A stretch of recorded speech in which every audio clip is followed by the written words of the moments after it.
Hello and welcome to another episode of Moose's Gear Goo Review. I'm Moose, and today I'm pretty excited. I've been waiting for this knife a while. I kind of waited because it wasn't too pleasant when I first saw it, but I'm glad they came with this variation now, and I'm super pleased. So this is the Kershaw Bareknuckle.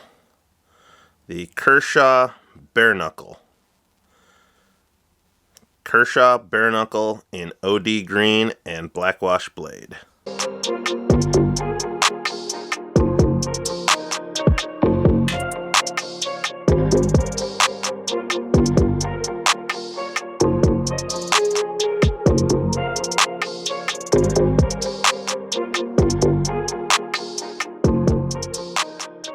So I'll go over the specs and talk to you a little bit about it.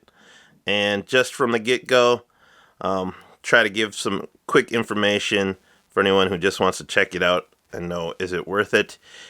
In my opinion, yes, it is worth it. Based on the handling that I've had and the fit and finish and everything that I've seen, yes, it's worth it. It isn't cheap. Current pricing is anywhere from $80 to $85 for this variation. The normal variation is around $70, $70 to $75. So. So let's get into specs.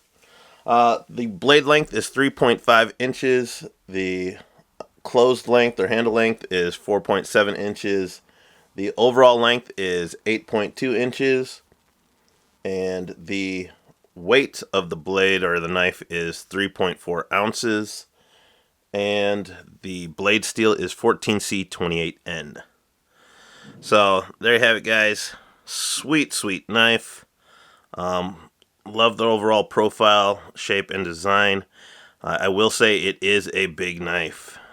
I'm not used to carrying such a large knife, but 3.5 inches is definitely over my typical comfort carry EDC zone. But anyways, we'll get into that. So first off, starting with the blade, beautifully shaped, kind of unique, slicey, kind of creepy looking blade here. It is a high saber grind, plain edge blade. Has this awesome Kershaw Blackwash that looks just really good on it. Turned out really well. You do have the faint Kershaw logoing in there. And I like the Blackwash because it kind of camouflages that branding. Then on the other side, we have the little USA made flag there. And then the Kai and the model number. Olive Drab Blackwash. So super cool. We have this swedge up top. It is kind of like a worn, cliffy, extended sheep's foot. It does almost look like there's an S curve to it, but when I actually put it down, if there is any sort of curve, it's so very minute that you can't really see it. It seems to go flat, so it should be fine on most sharpeners. There are no thumb studs on it. There is jimping on a small thumb ramp up there. And they have a nice kind of sharpening choil or ricasso there. So yeah, really love the blade shape, the color, the look. It is fairly thin. So when you do deploy it, it flies out and is very good for slicey type moves. You're not going to want to put that tip in and pry with it, but I will say there is a little bit more meat behind the tip than I was expecting. So pretty cool. It is a designated flipper, as I said. There's some jimping on the flipper tab, and yeah, easy access, works great. Going into the handle, it is OD green anodized aluminum. All the hardware is blacked out, including the pocket clip and the sub frame lock, which works really well. I love it when all the hardware is matching. So we got basically 3 color tones: black, smoke wash, or blackwash, and then OD green, and it all just looks super good. Partial flow through construction, and yeah, just looking really good. There's machined lines in it. There's the groove to fit the pocket clip, which kind of recesses it and actually gives it a stronger hold and pocket. Though I did find that was probably my one little ding, is that the pocket clip was pretty strong, but after a little bit of use, it did loosen up a little, so you might have to break it in just a bit. Going into sub frame lock, really liked how they stylized it and made it part of the overall design. The frame lock itself, the sub frame lock, I think originally came out on the Kershaw Knockout, and this is the USA made blade variation. You can see how boxy it is. It's kind of plain, but this one's pretty stylized and looks pretty cool. But there's a quick little comparison. I'll compare them again later. And even you can see how much cooler the Blackwash is on this one versus the other one. But very similar. Very cool knives. So I want to give a quick shout out to American Edge. They are the knife company that I got this from. It's a smaller business, just kind of starting up. And I want to say thank you to Jordan. He runs it up here in Minnesota. So I will put his website down here because he got me this knife right away, and I really appreciate the speed and the customer service. So just have to say thank you to American Edge. And like I said, I'll leave a link in the description below. It's great site, and he actually has a lot of like some rare knives. So if you're looking for like rare knives to put in your collection, like Kershaw's and Sogs and other funky things that you can't, it's hard to find, check out his site. You might be able to find it on there. And if not, just message him and he'll let you know if he can get something in for you or not. So thank you again, American Edge Knives. I do really dig this pocket clip, much wider, definitely works well, deep carry, and reversible tip up only. So yeah, pretty much I love everything about this knife. Even the weight, 3.4 ounces, under 3.5 is kind of my cutoff for an EDC knife.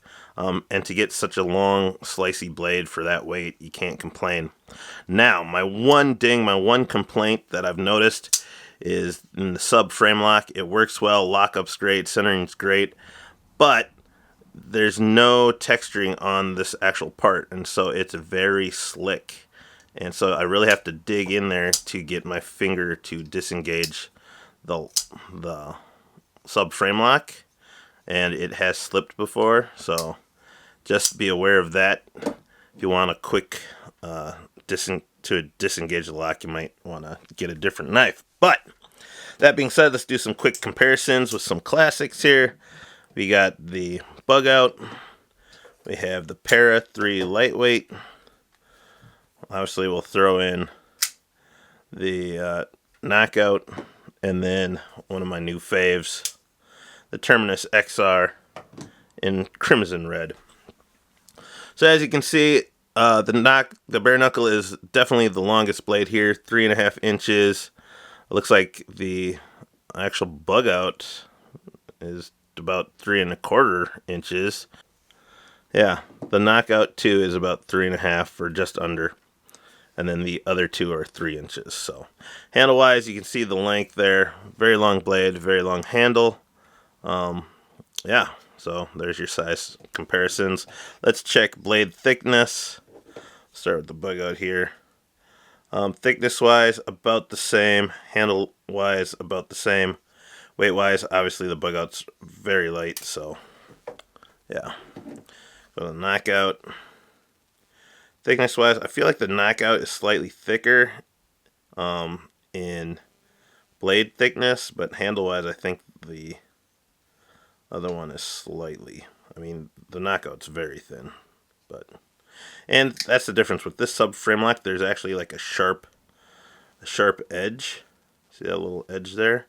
And that actually locks my finger in, versus this, there's really no sharp edge. It's actually rounded and very smooth. So I don't know, maybe that's something that they can improve on in this model, is putting a sharper edge. Alright, and then on to the Spyderco Para 3 Lightweight. Para 3 is thicker, but much lighter.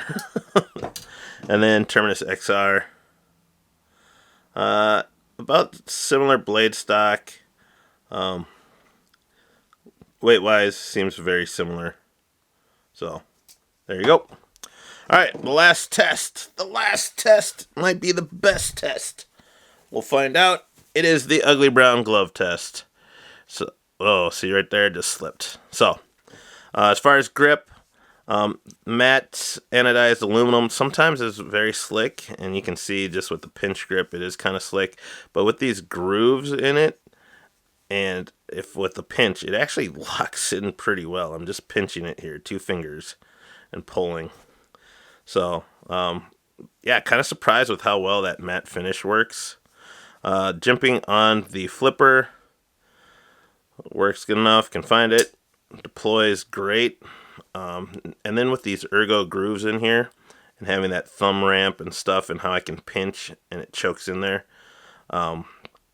yeah, this knife isn't going anywhere, which kind of surprised me. I was actually really pretty surprised. The fact that the matting of the anodized aluminum and the grooves in itself don't let it slide up or down. So, very nice. Really impressed with that. But now,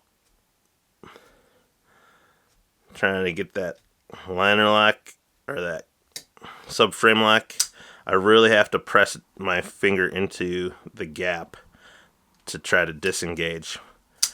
Which, it's kind of like a mental note. You just have to make a mental note of that. And once you get it down, you can get it. But, yeah, I don't think it should be, I don't know. Just wish there was that little edge there for my finger to lock into. So, that's kind of the only ding. What do I give it? Honestly, I was pretty surprised with it. So, I'll give it like a B. B minus. B minus. Ugly brown glove test. You pass. Alright guys, so there you have it. That was the ugly brown glove test. This is the Kershaw Bareknuckle. Honestly, compared to the other color variant, which is just like a gray, you will be very happy with this color combination. The smoke wash or the blackwash just looks awesome. So I definitely recommend this variant.